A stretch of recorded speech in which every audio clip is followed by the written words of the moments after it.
नमस्कार। कोरोना संक्रमण का फैलाव बना हुआ है, नजरअंदाज मत कीजिए। तमाम खबरों के बीच ये वायरस ही है जो हम सबके सबसे करीब है। इससे बचने के लिए एहतियाती कदम उठाते रहना बेहद जरूरी है, क्योंकि अब जैसे मौसम बदल रहा है, चेतावनियां बढ़ रही हैं। केंद्र सरकार की तरफ से दिल्ली सरकार को चेतावनी दी गई है कि आने वाले समय में रोजाना 15,000 बेड प्रतिदिन के हिसाब से तैयारी करनी होगी। ये आंकड़ा इसलिए अहम है क्योंकि दिल्ली में कुछ ही दिन पहले तक तकरीबन 4,500 मामले रोज आए और अब 3,500 पर रह गए हैं। कयास लगे कि दूसरी लहर है जो अब ढलान की ओर है, यानी दोबारा बढ़त के बाद भी ये कमजोर पड़ रहा है। लेकिन हालात चिंताजनक हैं।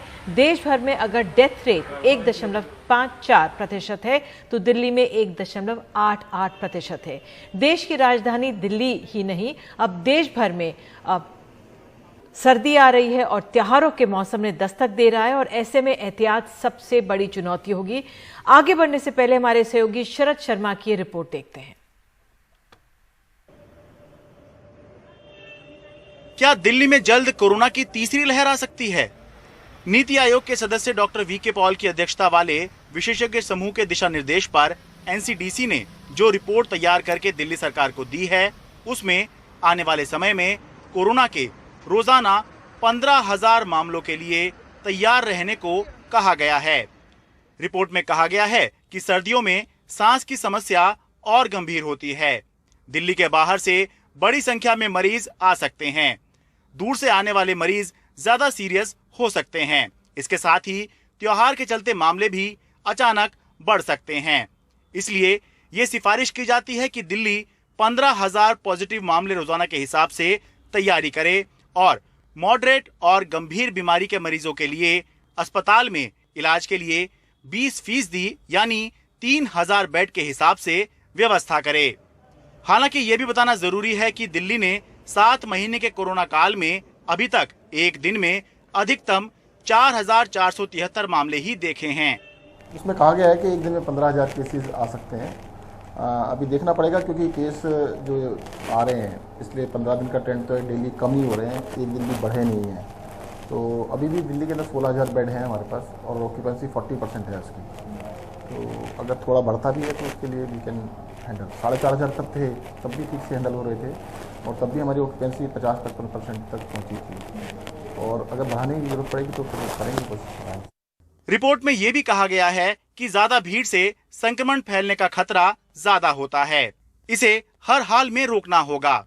आने वाले समय में इस महामारी पर काबू पाने में छठ, दिवाली, दशहरा, क्रिसमस, ईद, नए साल का जश्न एक चुनौती की तरह हैं। अगर त्योहारों के दौरान संक्रमण बढ़ता है तो अभी तक के किए गए सारे कामों पर पानी फिर सकता है। रिपोर्ट में सरकार को यह भी सलाह दी गई है कि विपक्ष धर्मगुरुओं और आम लोगों के साथ तालमेल स्थापित कर बड़ी भीड़ को त्योहारों के दौरान इकट्ठा होने से रोकें। अगले 3 महीने कोरोना के खिलाफ जंग में अहम होंगे। इस रिपोर्ट में ठंड और त्योहार के मद्देनजर दिल्ली में रोजाना 15,000 मामलों के हिसाब से तैयारी करने को कहा जा रहा है। लेकिन एक बहुत अहम सवाल ये है कि आने वाले समय में ठंड और त्योहार तो पूरे उत्तर भारत की समस्या होगी। ऐसे में केवल दिल्ली को ही खास तवज्जो दी जा रही है या फिर दूसरे राज्यों के लिए भी रणनीति कुछ अलग बनाई जा रही है? दिल्ली से मैं शरद शर्मा, एनडीटीवी इंडिया। और हमारे साथ हमारे सहयोगी शरद शर्मा मौजूद हैं। शरद, आपने सही कहा कि जो ये समस्या पूरे उत्तर भारत की होगी, लेकिन अगर हम दिल्ली की बात करें, दिल्ली सरकार का क्या एक्शन प्लान होगा? खासतौर से त्योहारों के मद्देनजर क्या कुछ गाइडलाइंस जारी की जा रही हैं?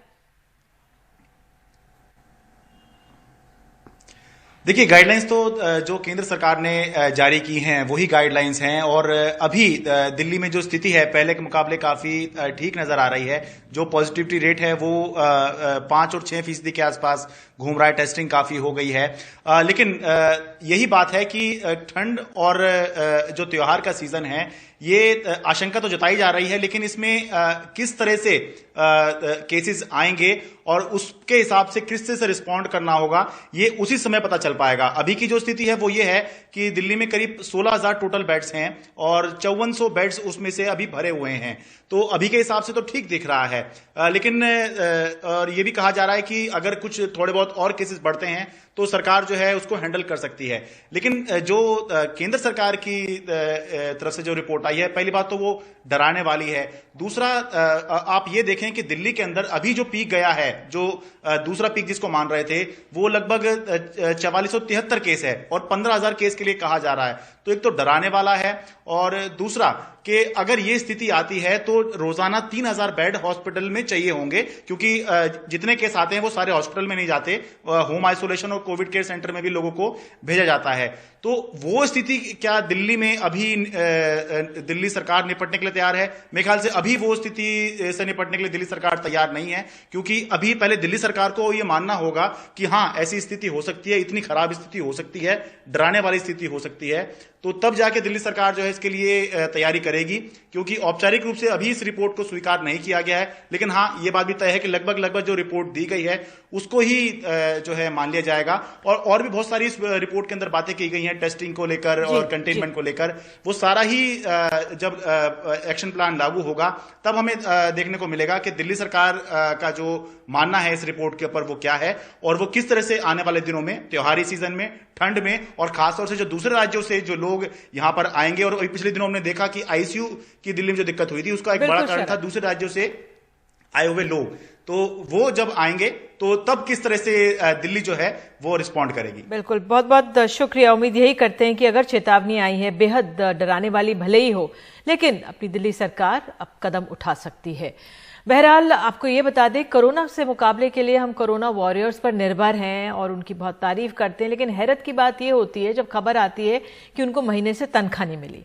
दिल्ली के बाड़ा हिंदूराव अस्पताल और एनडीएमसी मेडिकल कॉलेज के डॉक्टर्स और हेल्थ केयर वर्कर्स ने सैलरी को लेकर उनको प्रदर्शन करना पड़ रहा है। डॉक्टर्स का कहना है कि उन्हें 3.5 महीने से तनख्वाह नहीं मिली है, जिसके चलते घर चलाना मुश्किल हो रहा है। उन्होंने 48 घंटे का अल्टीमेटम देते हुए कहा कि अगर बकाया सैलरी नहीं मिली तो अपनी सेवाएं ठप कर देंगे।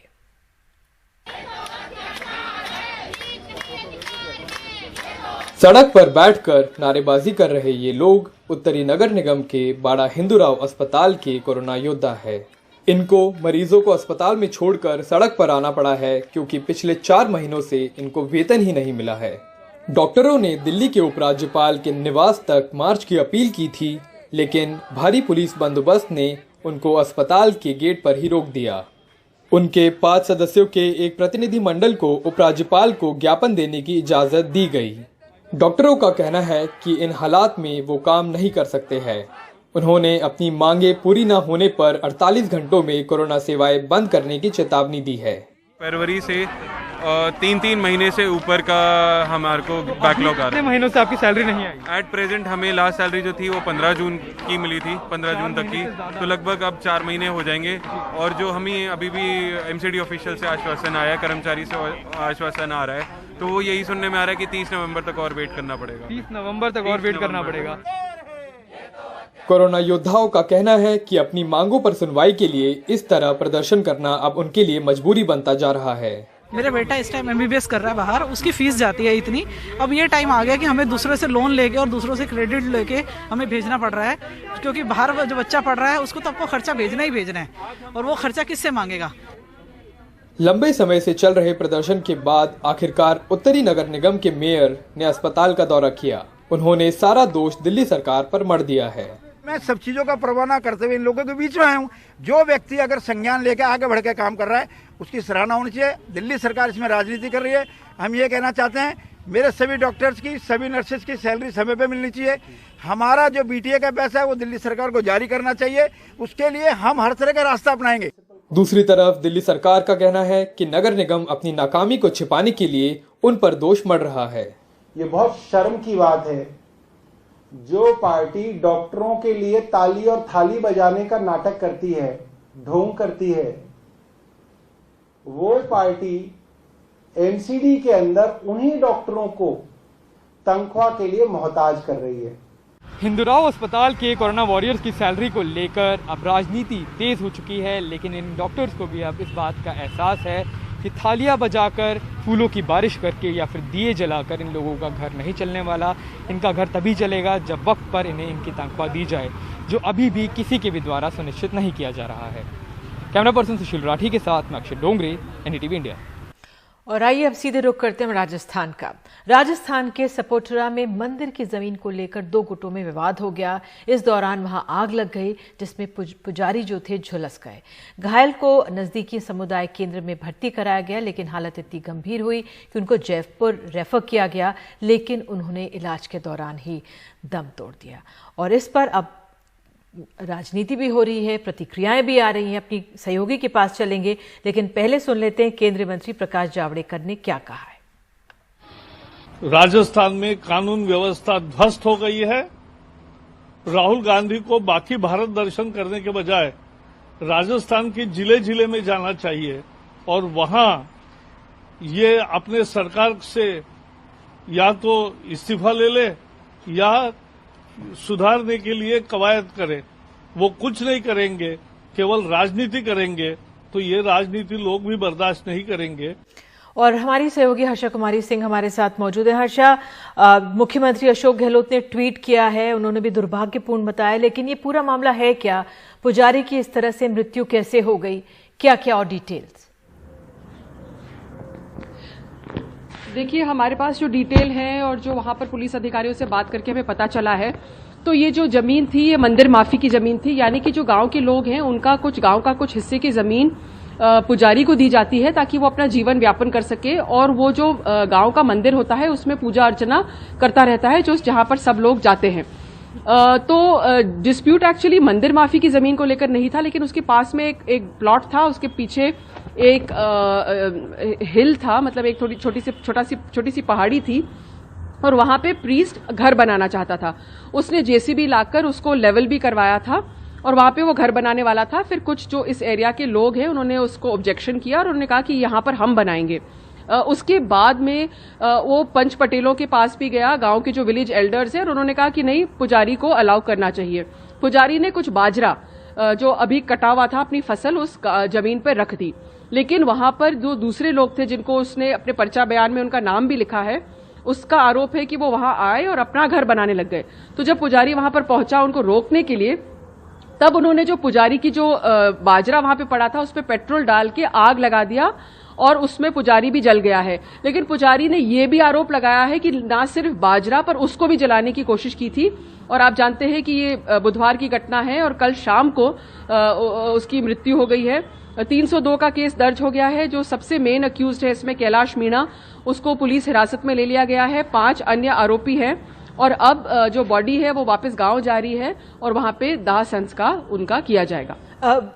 हर्षा, मैं भी ये भी समझना चाहूंगी कि इसके पीछे जब एक जमीन का विवाद होता है, हमारे समाज में जाति प्रथा भी सामने आ जाती है, उस लिहाज से क्या तनाव है या नहीं है, या किस तरह से स्थिति है अभी?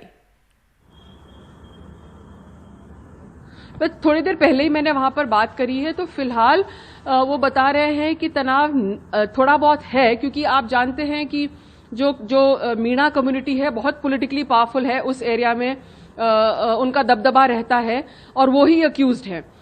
लेकिन चीफ मिनिस्टर ने भी ट्वीट करके साफ संकेत दिए हैं कि अरेस्ट होने चाहिए इस केस में। तो अगर कुछ तरह से कुछ बात आती है तो वो हमको अभी देखना आगे होगा। नेक्स्ट 24 आवर्स क्रूशल रहेंगे, लेकिन किस तरह से प्रशासन और किस तरह से पुलिस इस मामले को हैंडल करती है, काफी कुछ उस पर निर्भर करेगा। बिल्कुल हर्षा, नजर बनाए रखे इस खबर पर और आपने जानकारी दी उसके लिए धन्यवाद। तो फिलहाल यहाँ पर तनाव बना हुआ है, लेकिन नजर बनी रहेगी। एक छोटा सा ब्रेक लेते हैं और ब्रेक के बाद आपको वडोदरा ले चलेंगे। वहां पर 3 नाबालिग बच्चियों के साथ बलात्कार हुआ है। हालांकि आरोपी पकड़ा गया है, लेकिन चिंताजनक स्थिति। एक छोटे से ब्रेक के बाद।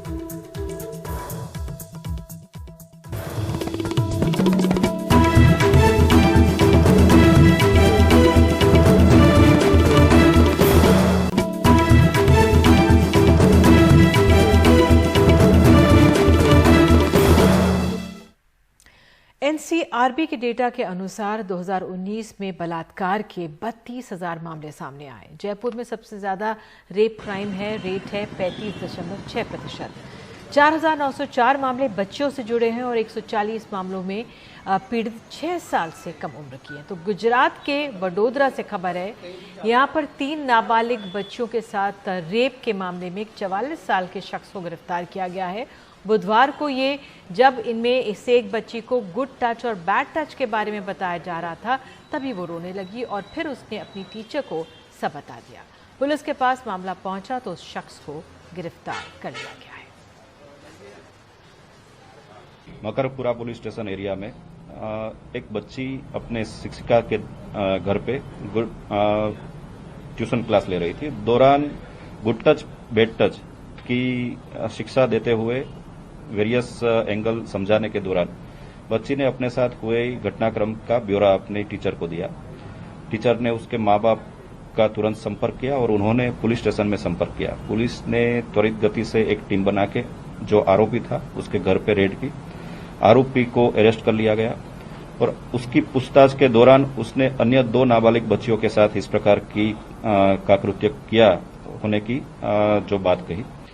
ये आरोपी खास करके अपने जो पड़ोसियों की बच्चियां हैं उनको चॉकलेट या खाने पीने की चीज देने की लालच में घर पे बुलाता था और उसके बाद उसके साथ जो दुष्कर्म है वो करने की कोशिश करता था। और आपको बता दें, हाथरस पर प्रशासन की नजर बनी हुई है। जो हाथरस में पीड़ित परिवार है, आज इस परिवार का कोरोना संक्रमण का टेस्ट हुआ और इसके लिए आज डॉक्टर्स की एक टीम वहां पहुंची। पीड़ित परिवार के सभी सदस्यों का कोरोना टेस्ट हुआ है। साथ ही हाथरस में आपको बता दें, डीआईजी स्पेशल इन्वेस्टिगेशन शलभ माथुर पहुंचे और पीड़ित परिवार से मिलकर उनकी सुरक्षा व्यवस्था का उन्होंने जायजा भी लिया। भीमा कोरेगांव मामले की जांच कर रही एनआईए ने 8 आरोपियों पर चार्जशीट दायर कर दी है। एनआईए ने जिन 8 लोगों पर चार्जशीट दायर की है वो हैं activist Gautam Navlakha, Goa institute of management के प्रोफेसर आनंद तेलतुम्बे, दिल्ली यूनिवर्सिटी के एसोसिएट प्रोफेसर हनी बाबू, फादर स्टेन स्वामी, मिलिंद तेलतुम्बे और कबीर कला मंच के 3 कलाकार सागर गोरखे, रमेश गायचोर और उनकी पत्नी ज्योति जगताप। ये मामला 31 दिसंबर 2017 का है, जब पुणे के भीमा कोरेगांव में एक कार्यक्रम के दौरान हिंसा भड़क गई थी और इसमें एक व्यक्ति की मौत भी हो गई थी। जांचकर्ताओं के मुताबिक एल्गार परिषद में जुड़े कार्यकर्ताओं ने उनकी साजिश रची थी और भड़काऊ भाषण दिए थे। इसी के कारण अगले दिन हिंसा हुई थी। और एनआईए की चार्जशीट में 83 साल के फादर स्टेन स्वामी का भी नाम है, जिन्हें एनआईए ने कल रात रांची के नमकुम थाना क्षेत्र स्थित उनके घर से गिरफ्तार किया है। जानकारी के मुताबिक 1 जनवरी 2018 को पुणे के भीमा कोरेगांव में एक पार्टी के दौरान अनुसूचित जाति, जनजाति और मराठा समुदाय के बीच हुई हिंसा मामले में फादर स्टेन स्वामी को गिरफ्तार किया गया है। वे मूल रूप से केरल के रहने वाले सामाजिक कार्यकर्ता हैं जो 5 दशक से झारखंड के आदिवासी इलाकों में काम कर रहे हैं। और खबरों में आगे हम आपको बताएंगे, ले चलेंगे बिहार एक ब्रेक के बाद। वहां पे चुनावी गहमा गहमी, लालू प्रसाद यादव नहीं करेंगे प्रचार।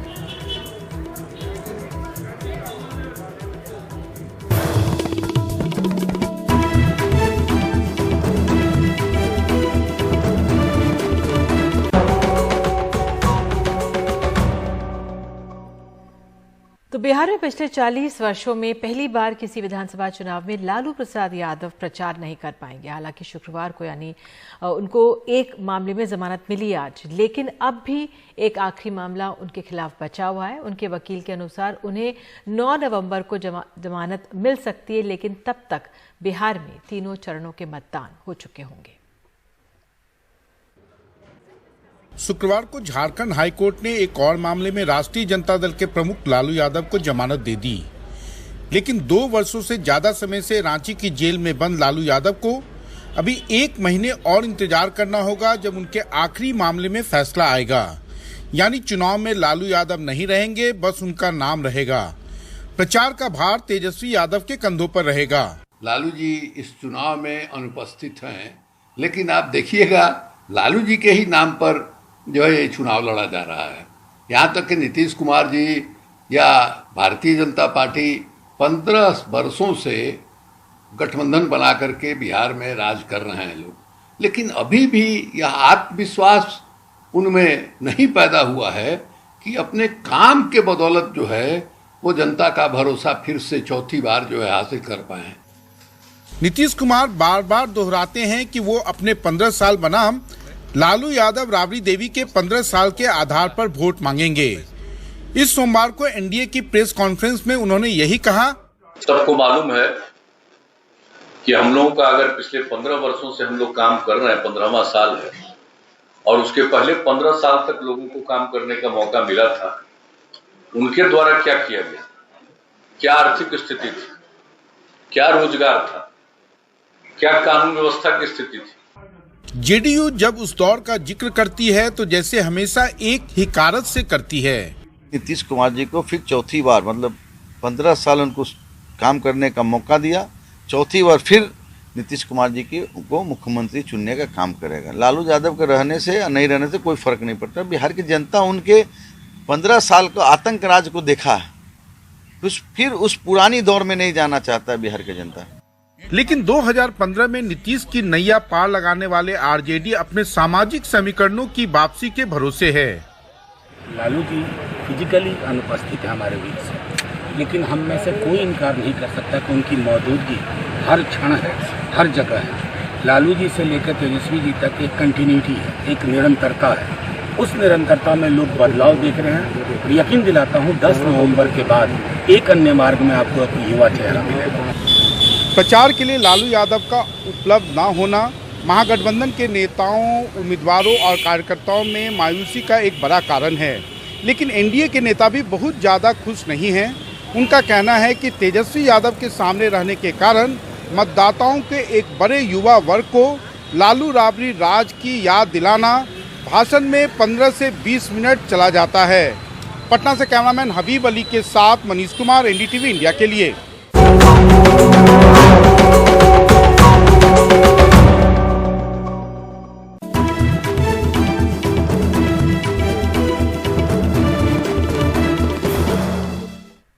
ऊंची जाति नीची जात, अगड़े पिछड़े से हम कब बाहर निकलेंगे? जाति प्रथा की जड़ें हमारे समाज में अब भी गहरी बनी हुई हैं। भेदभाव, हिंसा का मामला जब सामने आता है तो सुर्खियों में छा जाता है और फिर हम सब इस जमीनी हकीकत को भूल से जाते हैं। शहरों में भले ये भेदभाव इतना ना दिखता हो, लेकिन गांव देहात में जड़ें बनाए हुए है। अभिनेता नवाजुद्दीन सिद्दीकी से बात की हमारे सहयोगी रोहित खिलानी ने। नवाजुद्दीन ने खुलकर बताया कि जो उनकी दादी थी वो कम जाति से थी, तो गांव में के लोगों ने उनको अपनाया नहीं और उनके मशहूर होने से कोई फर्क भी नहीं पड़ा, भेदभाव बना रहा। ट्विटर पे तो आई थिंक लोगों को नहीं पता चलता होगा, बट अगर वो दुनिया में जाएं या दूसरी जगह पे जाएं, रियल ग्राउंड पे है, अभी भी बहुत बहुत है। मेरे खुद के खानदान में है। मैं, चूंकि मेरी जो दादी थी वो दूसरी कास्ट से थी, वो छोटी जात से थी और बाकी बड़े लोग थे, लेकिन आज भी उन्होंने हमें एक्सेप्ट नहीं किया। अगर देखा जाए तो उनमें से कुछ लोग हैं जिन्होंने एक्सेप्ट नहीं किया आज भी, बिकॉज ऑफ माय ग्रैंडमदर। आज you are world renowned actor. आप दुनिया भर के फेस्टिवल में जा चुके हैं, नाम कमा चुके हैं, अब भी Nawazuddin Siddiqui is not accepted, you are saying? No, उनको कोई फर्क नहीं पड़ता कि आप, दैट इज वाई, इसीलिए तो ये रगों में घुसा हुआ है ये तो, यू नो। वो आपको चाहे मतलब कितने भी बड़े आप हो जाओ, लेकिन वो अभी भी उनकी शान समझी जाती है, यू नो। जो शेख सिद्दीकी होते हैं हमारे कास्ट में, बड़ी अपर कास्ट है ये, तो उसमें भी वो कहते हैं ना, शेर मतलब घास से दोस्ती नहीं कर सकता, मतलब घास नहीं खाएगा, शेर खाएगा तो मांस खाएगा। वो उस तरह का है उनका वो एटीट्यूड, वो है। वो भले ही कुछ ना हो, आज भी वो है। बहुत मुश्किल है। अगर you know, suppose where will you face this? Suppose आपके घर में किसी की शादी हो, तो विल पीपल सी कि ये कास्ट में नहीं करनी है? मैंने ये देखा है कि जैसे आज भी अगर हम चाहें, आज भी अगर मैं चाहूं, खैर तो मैं अपने छोटे भाई या अपने रिलेटिव्स जो हमारे मदर की साइड के हैं या मेरे फादर की साइड, अगर मैं अपने उन लोगों में शादी करवाना चाहूँ तो नहीं होगी, नहीं एक्सेप्ट करेंगे, शादी एक्सेप्ट नहीं करेंगे। भेदभाव बना हुआ है, इसी चर्चा के साथ फिलहाल आज की इस खबरों में इतना ही, लेकिन NDTV इंडिया पर खबरों का सिलसिला बना रहेगा। नमस्कार।